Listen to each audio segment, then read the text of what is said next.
மதத்தை இழிவாக பேசிய திமுக அமைச்சர் பொன்முடி மீது வழக்கு பதிவு செய்ய பாஜக நியமன எம்எல்ஏ அசோக் பாபு டிஐஜி சத்யசுந்தரத்திடம் புகார் மனு அளித்தார்.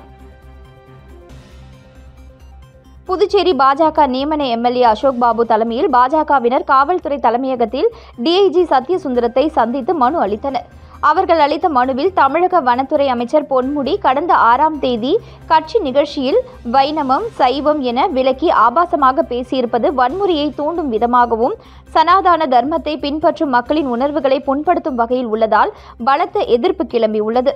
மக்களின் இறை நம்பிக்கையை அவதூறு செய்தல் மற்றும் கடுமையாக அவமதிக்கும் செயலை அரங்கேற்றிய தமிழக அமைச்சர் பொன்முடி மீது உடனடியாக சட்ட நடவடிக்கை எடுக்க வேண்டும். அவதூறு கருத்துக்களை பரப்ப நினைக்கும் மக்கள் விரோத சக்திகளையும் கண்டறிந்து அவர்கள் மீது கடும் நடவடிக்கை எடுக்க வேண்டும் என குறிப்பிடப்பட்டுள்ளது. புதுச்சேரியில் 7 பேரிடம் 2.79 லட்சம் ரூபாய் மோசடி செய்த கும்பலை சைபர் கிரைம் போலீசார் தேடி வருகின்றனர். வைத்திக்குப்பத்தை சேர்ந்தவர் பிரதீப் குமார். பயிற்சியாளராக இருக்கும் இவர் தொழில் ரீதியாக உள்ள வாட்ஸ்அப் குரூப்பில் இணைந்தார். தொழில்முறை சான்றிதழை புதுப்பிக்க பணம் அனுப்ப வேண்டும் என வாட்ஸ்அப்பில் ஒரு நபர் பேசினார். அதை நம்பிய அவர் 1,42,000 ரூபாயை அனுப்பி ஏமாந்தார். ரெட்டியார்பாளையத்தை சேர்ந்தவர் ஹரிராஜன். இவரை தொடர்பு கொண்ட நபர் ஆன்லைன் ட்ரேடிங்கில் பணம் சம்பாதிக்கலாம் என கூறினார். அந்த நபர் அனுப்பிய லிங்க் மூலம் 1,15,000 ரூபாயை அனுப்பி ஏமாந்தார். லாஸ்பேட்டையை சேர்ந்த ஜானி மேரி 4,000 ரூபாயும், காட்டேரிக்குப்பம் சுரேந்தர் 6,000 ரூபாயும், முத்தியால்பேட்டை முகமது ஃபைசல் 6,000 ரூபாயும், வில்லியனூர் டேனியல் ராஜ் 3,000 ரூபாயும், மதுகடிப்பட்டு மணிமேகலை 3,000 ரூபாயை அனுப்பி ஏமாந்தனர். இதுகுறித்த புகார்களின் பேரில் சைபர் கிரைம் போலீசார் வழக்கு பதிவு செய்து விசாரித்து வருகின்றனர். புதுச்சேரி காவல்துறையில் பணியாற்றி வரும் 135 தலைமை காவலர்கள் அதிரடியாக பணியிட மாற்றம் செய்யப்பட்டுள்ளனர். புதுவை காவல்துறையில் புதுச்சேரி, காரைக்கால், மாஹே, ஏனாமில் உள்ள காவல் நிலையங்களில் பணியாற்றிய 136 சிறப்பு நிலை தலைமை காவலர்களுக்கு கடந்த சில மாதங்களுக்கு முன்பு தலைமை காவலர்களாக பதவி உயர்வு வழங்கப்பட்டு பயிற்சி அளிக்கப்பட்டது.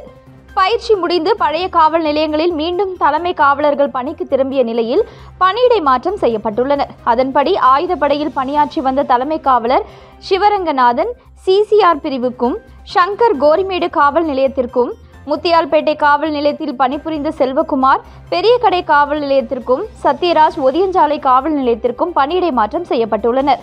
இதேபோல தலைமை காவலர்கள் சுரேஷ்குமார், ரவி, ராஜசேகரன், உஷா, ஞானம், ஜெயமூர்த்தி, சசிதரன் உள்ளிட்ட மொத்தம் 136 பேர் பணியிடை மாற்றம் செய்யப்பட்டுள்ளனர்.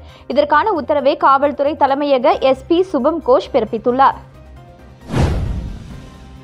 பிரதமர் நரேந்திர மோடியை சந்திக்க புதுச்சேரி துணைநிலை ஆளுநர் திடீரென டெல்லி புறப்பட்டு சென்றுள்ளார்.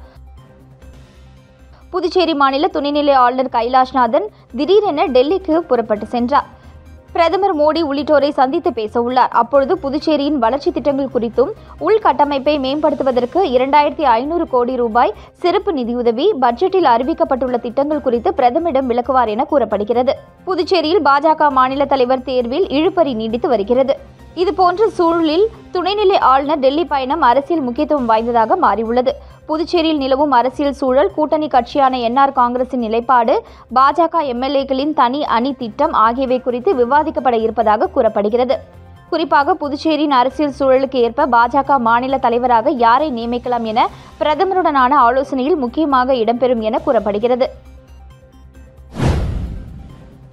நகராட்சி உரிமம் புதுப்பிக்க மழைநீர் சேகரிப்பு கட்டமைப்பை எளிமையான முறையில் நடைமுறைப்படுத்த உழவர்கரை நகராட்சி வலியுறுத்தியுள்ளது. உழவர்கரை நகராட்சி ஆணையர் சுரேஷ்ராஜ் வெளியிட்டுள்ள செய்திக்குறிப்பில், மத்திய அரசின் வீட்டு வசதி மற்றும் நகர்ப்புற விவகாரங்கள் அமைச்சகம் புதுச்சேரியை தண்ணீர் பற்றாக்குறை மாவட்டமாக வகைப்படுத்தியுள்ளது. இதனையொட்டி கலெக்டர் தலைமையில் நடந்த கலந்தாய்வு கூட்டங்களில் உள்ளாட்சி அமைப்புகள் மழைநீர் சேகரிப்பு கட்டமைப்பை அனைத்து பகுதிகளிலும் நடைமுறைப்படுத்துவதை உறுதி செய்ய வலியுறுத்தியுள்ளது. அதன்படி உழவர்கரை நகராட்சி எளிமையான முறையில் மிக குறைந்த செலவில் மழைநீர் சேகரிப்பு கட்டமைப்பை செயல்படுத்த மத்திய அரசின் நீர் ஆதாரத்துறை பரிந்துரைத்த முறையை இணையதளத்தில் பதிவேற்றியுள்ளது. ஆகவே உழவர்கரை நகராட்சிக்கு உட்பட்ட பகுதிகளில் அமைந்துள்ள வியாபார நிறுவனங்கள், கல்வி நிறுவனங்கள், திருமண மண்டபங்கள் மற்றும் தொழிற்சாலைகளில் எளிமையான மழைநீர் கட்டமைப்பை ஏற்படுத்தி நிலத்தடி நீர்மட்டத்தை உயர்த்த, மண்வளம் காக்கவும், நீர் ஆதாரத்தை பெருக்கவும் அறிவுறுத்தப்படுகிறது என குறிப்பிடப்பட்டுள்ளது. புதுச்சேரியில் பங்குனி உத்திரத்தை முன்னிட்டு புகழ்பெற்ற பெரிய காலாப்பட்டு பாலமுருகன் ஆலய தேரோட்டத்தினை ஆயிரக்கணக்கான பக்தர்கள் வடம் பிடித்து இழுத்தனர். புதுச்சேரி பெரிய காலாப்பட்டு கிராமத்தில் புகழ்பெற்ற அருள்மிகு ஸ்ரீ பாலமுருகன் ஆலயம் உள்ளது. இங்கு 53ஆம் ஆண்டு பங்குனி உத்திர பெருவிழா கடந்த 3ஆம் தேதி கொடியேற்றத்துடன் தொடங்கியது. தொடர்ந்து பாலமுருகனுக்கு பல்வேறு பூஜைகள் நடைபெற்று வந்த நிலையில் நேற்று காலை ஏராளமான பக்தர்கள் பங்குனி உத்திரத்தை முன்னிட்டு அலகு குத்தி கொண்டு முருகப்பெருமானுக்கு நேர்த்திக்கடன் செலுத்தினர். தொடர்ந்து மாலையில் தேரோட்ட திருவிழா நடந்தது. இதில் காலாப்பட்டு, சின்ன காலாப்பட்டு, பிள்ளைச்சாவடி, கனகச்செட்டிக்குளம், தமிழக பகுதியான மாத்தூர், கீழ்புத்துப்பட்டு, கோட்டக்குப்பம், கூனிமேடு, மரக்காணம் உள்ளிட்ட பல்வேறு பகுதிகளில் இருந்து ஆயிரக்கணக்கான பக்தர்கள் கலந்து கொண்டு தேரை வடம் பிடித்து இழுத்து வழிபட்டனர். திருப்புவனை சட்டமன்ற தொகுதிக்கு உட்பட்ட செல்லிப்பட்டு கிராமத்தில் கருமாதி கொட்டகை அமைத்தல் பணிக்கான பூமி பூஜையினை சட்டமன்ற உறுப்பினர் அங்காளன் தொடங்கி வைத்தார்.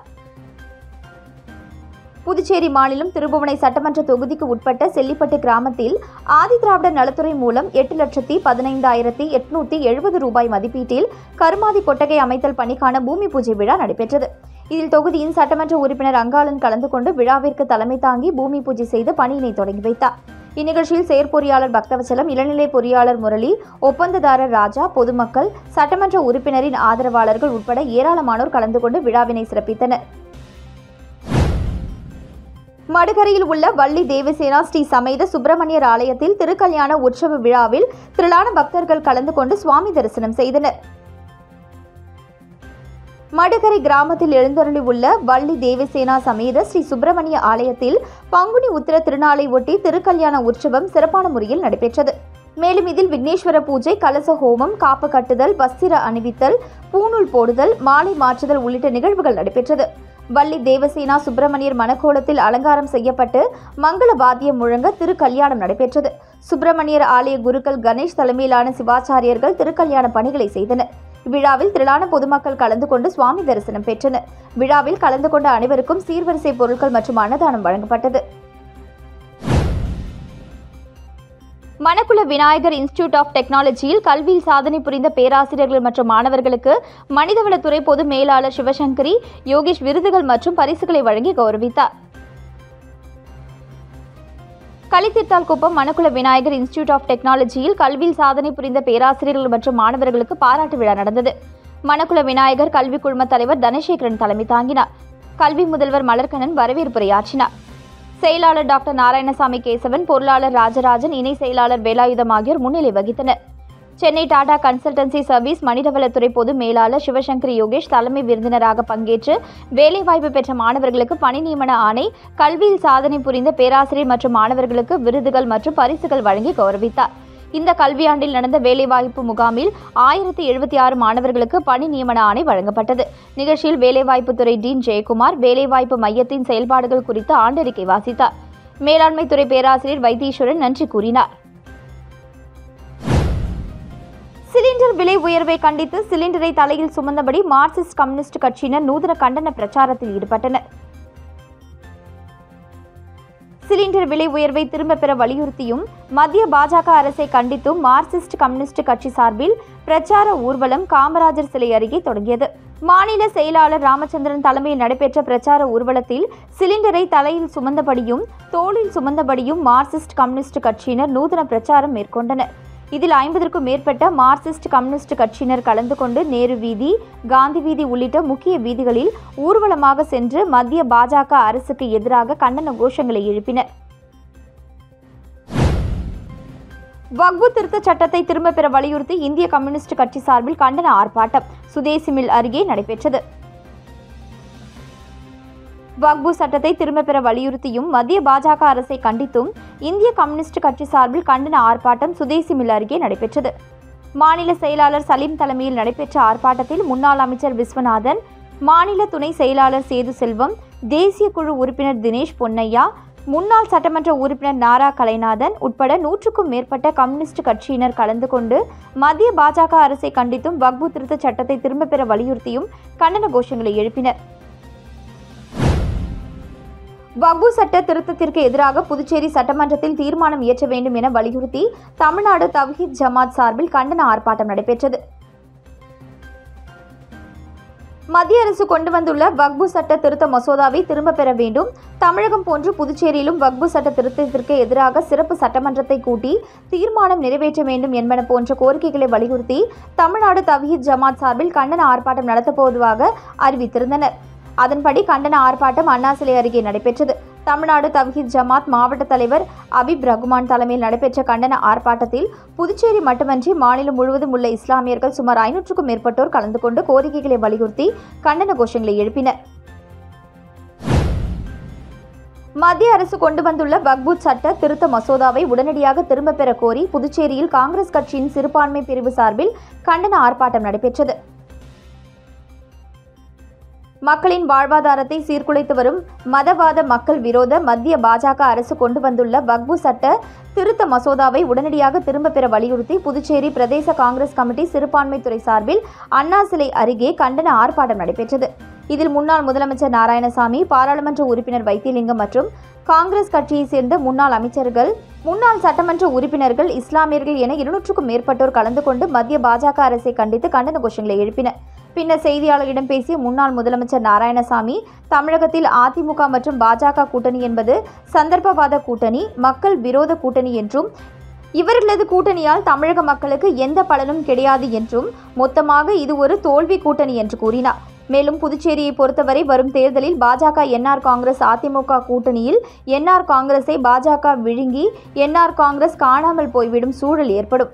அதிமுகவை பலவீனமாக்கி பிரதான எதிர்க்கட்சியாக நிற்கலாம் என்ற எண்ணத்தில் பாஜகவினர் செயல்பட்டு வருவதாகவும் அவர்கள் எண்ணம் நிறைவேறாது என்று கூறிய அவர், தமிழக முன்னாள் பாஜக தலைவர் அண்ணாமலை தமிழகத்தில் பாஜகவை வளர்த்து வந்ததாகவும் யாரெல்லாம் பாஜகவுக்கு விசுவாசியாக இருக்கிறார்களோ அவர்களை எல்லாம் பாஜக தேசிய தலைமை ஒழித்துவிடும் எனவும் தெரிவித்தார். கண்டமங்கலம் காவல் நிலையம் அருகே அடையாளம் தெரியாத ஆண் சடலத்தை கைப்பற்றி போலீசார் விசாரணை மேற்கொண்டு வருகின்றனர். விழுப்புரம் மாவட்டம் கண்டமங்கலம் காவல் நிலையம் அருகே உள்ள புதர் மண்டிய இடத்தில் இருந்து காலை துர்நாற்றம் வந்துள்ளது. அப்பொழுது அப்பகுதி மக்கள் அங்கு சென்று பார்த்தபொழுது அழுகிய நிலையில் ஆண் சடலம் ஒன்று கிடப்பதை கண்டு அதிர்ச்சி அடைந்தனர். அவர்கள் அளித்த புகாரின் பேரில் கண்டமங்கலம் இன்ஸ்பெக்டர் சுரேஷ் பாபு தலைமையிலான போலீசார் சம்பவ இடத்திற்கு விரைந்து வந்து சடலத்தை கைப்பற்றி பிரேத பரிசோதனைக்காக அரசு மருத்துவமனைக்கு அனுப்பி வைத்து விசாரணை நடத்தினர். விசாரணையில் இறந்தவருக்கு வயது 40 முதல் 45 வயது வரை இருக்கும் என்றும் அவரது கையில் சிவகாமி என்ற பெயர் பச்சை குத்தப்பட்டுள்ளது. உயிரிழந்தவர் யாராவது கொலை செய்து அங்கு வீசினார்களா என பல்வேறு கோணங்களில் போலீசார் விசாரணை மேற்கொண்டு வருகின்றனர். புதுச்சேரி அரியாங்குப்பம் தொகுதியில் வெப்பத்தில் இருந்து மக்களை பாதுகாக்க அதிமுக பொருளாளர் ரவி பாண்டரங்கன் ஏற்பாட்டில் அமைக்கப்பட்டுள்ள நீர்மோர் பந்தலை அதிமுக மாநில செயலாளர் அன்பழகன் திறந்து வைத்து பொதுமக்களுக்கு மோர், இளநீர், தர்பூசணி, நுங்கு உள்ளிட்ட பழ வகைகளை வழங்கினார். புதுச்சேரியில் அதிகரித்து வரும் கோடை வெப்பத்தால் பொதுமக்கள் கடுமையாக பாதிக்கப்பட்டுள்ளனர். வெப்பத்திலிருந்து மக்களை பாதுகாக்கும் வகையில் புதுச்சேரி மாநிலம் முழுவதும் ஆங்காங்கே அதிமுக சார்பில் நீர்மோர் பந்தல் திறக்கப்பட்டு வருகிறது. அந்த வகையில் அரியாங்குப்பம் தொகுதி அதிமுக கட்சி அலுவலகம் எதிரே பொதுமக்களின் நலனுக்காக நீர்மோர் பந்தல் அமைக்கப்பட்டுள்ளது. இதன் திறப்பு விழா இன்று நடைபெற்றது. அதிமுக மாநில பொருளாளர் ரவி பாண்டரங்கன் ஏற்பாட்டில் அமைக்கப்பட்டுள்ள இந்த நீர்மோர் பந்தலை சிறப்பு விருந்தினராக அதிமுக மாநில செயலாளர் அன்பழகன் கலந்து கொண்டு திறந்து வைத்து பொதுமக்களுக்கு மோர், நுங்கு, இளநீர், தர்பூசணி, வெள்ளரி, கிர்னி உள்ளிட்ட பழ வகைகளை வழங்கினர். உடன் அதிமுக முன்னாள் சட்டமன்ற உறுப்பினரும் அம்மா பேரவை செயலாளருமான பாஸ்கர் மற்றும் அதிமுகவின் முக்கிய பொறுப்பாளர்கள், மாநில மற்றும் தொகுதி நிர்வாகிகள், தொண்டர்கள் பலர் கலந்து கொண்டனர். இதில் ஏராளமான பொதுமக்கள் கலந்து கொண்டு வெப்பத்திலிருந்து தங்களை பாதுகாத்துக் கொள்ள மோர் மற்றும் பழ வகைகளை வாங்கி அருந்தி சென்றனர். இதேபோல முருங்கப்பாக்கம் பகுதியிலும் அதிமுக பொருளாளர் ரவி பாண்டரங்கன் ஏற்பாட்டில் அமைக்கப்பட்டுள்ள நீர்மோர் பந்தலில் பொதுமக்களுக்கு மோர் மற்றும் பழ வகைகள் வழங்கப்பட்டது. தொடர்ந்து கோடைக்காலம் முடியும் வரை அரியாங்குப்பம் தொகுதி முழுவதும் அதிமுக சார்பில் இலவச மோர் மற்றும் தண்ணீர் பொதுமக்களுக்கு இலவசமாக வழங்கப்பட உள்ளது. அரசு பள்ளிகளில் அவசர நிலையில் அமல்படுத்தப்பட்ட சிபிஎஸ்இ பாடத்திட்டத்தை கைவிட வலியுறுத்தி அனைத்திந்திய மாணவர் பெருமன்றத்தினர் கண்டன ஆர்ப்பாட்டத்தில் ஈடுபட்டனர். அனைத்திந்திய மாணவர் பெருமன்றம், இளைஞர் பெருமன்றம் சார்பில் சிபிஎஸ்இ பாடத்திட்டத்தை கைவிட வலியுறுத்தி கல்வித்துறை முன்பு கண்டன ஆர்ப்பாட்டம் நடைபெற்றது. மன்றங்களின் மாநில தலைவர்கள் முருகன், உதயராஜ் ஆகியோர் தலைமையில் நடைபெற்ற ஆர்ப்பாட்டத்தில் நிர்வாகிகள் அகல்யா, உமாசங்கரி, சிவராமகிருஷ்ணன், எரிக் ராம்போ, கவி நிலவு, வேணி, முகிலன், பிரவீன் முன்னிலை வகித்தனர். மாநில செயலாளர்கள் எழிலன், முரளி கோரிக்கை குறித்து பேசினர். இந்திய கம்யூனிஸ்ட் மாநில செயலாளர் சலீம், மாநில நிர்வாக குழு உறுப்பினர் அந்தோணி ஆகியோர் கண்டன உரையாற்றினர். என்ஆர் காங்கிரஸ், பாஜக அரசை கண்டித்தும் கோஷங்கள் எழுப்பப்பட்டது. புதுச்சேரி அரசு பள்ளிகளில் அவசர கதியில் அமல்படுத்தப்பட்ட சிபிஎஸ்இ பாடத்திட்டத்தை கைவிட வேண்டும் என வலியுறுத்தப்பட்டது. மத்திய பணியாளர் தேர்வாணையம் மத்திய பாதுகாப்பு படை கடற்படைகளுக்கு தேர்வு நடத்தும் மையமாக புதுச்சேரியை தேர்வு செய்துள்ள நிலையில் புதுச்சேரியில் நாளை மத்திய பாதுகாப்பு படை வீரர்கள் தேர்வு நடக்கிறது. புதுச்சேரி நிர்வாக சீர்திருத்தத்துறை சார்பு செயலர் ஜெய்சங்கர் வெளியிட்டுள்ள செய்திக்குறிப்பில், மத்திய பணியாளர் தேர்வாணையம் மத்திய பாதுகாப்பு படை கடற்படைகளுக்கு தேர்வு நடத்தும் மையமாக புதுச்சேரியை தேர்வு செய்துள்ளது. அதன்படி புதுச்சேரியில் நாளை 13ஆம் தேதி ஒருங்கிணைந்த பாதுகாப்பு படைப்பிரிவு தேர்வு லாஸ்பேட்டை வள்ளலார் அரசு பெண்கள் மேல்நிலைப் பள்ளியில் நடக்கிறது. காலை 9 மணி முதல் 11 மணி வரையிலும், மதியம் 12:30 மணி முதல் 2:30 மணி வரையிலும், மாலை 4 மணி முதல் 6:30 மணி வரையிலும் என 3 பிரிவாக 112 பேர் தேர்வு எழுதுகின்றனர். தேசிய பாதுகாப்பு கடற்படை பிரிவுக்கான தேர்வு லாஸ்பேட்டை அரசு பெண்கள் பொறியியல் கல்லூரியில் நடக்கிறது. இத்தேர்வை 186 பேர் எழுதுகின்றனர். காலை 10 மணி முதல் 12:30 மணி வரையிலும், மதியம் 2 மணி முதல் 4:30 மணி வரையிலும் 2 கட்டமாக தேர்வு நடக்கிறது. ஒட்டுமொத்தமாக 298 பேர் தேர்வு எழுத உள்ளனர். இத்தேர்வுக்கான ஏற்பாடுகளை புதுச்சேரி பணியாளர் மற்றும் நிர்வாக சீர்திருத்தத்துறை செய்துள்ளது. தேர்வர்கள் வசதிக்காக 13ஆம் தேதி பஸ் நிலையத்திலிருந்து சிறப்பு பஸ்கள் இயக்கப்படுகிறது. 30 நிமிடம் முன்பு தேர்வு மையம் வர வேண்டும். மின்னணு தகவல் தொடர்பு சாதனங்களுக்கு தடை விதிக்கப்பட்டுள்ளது.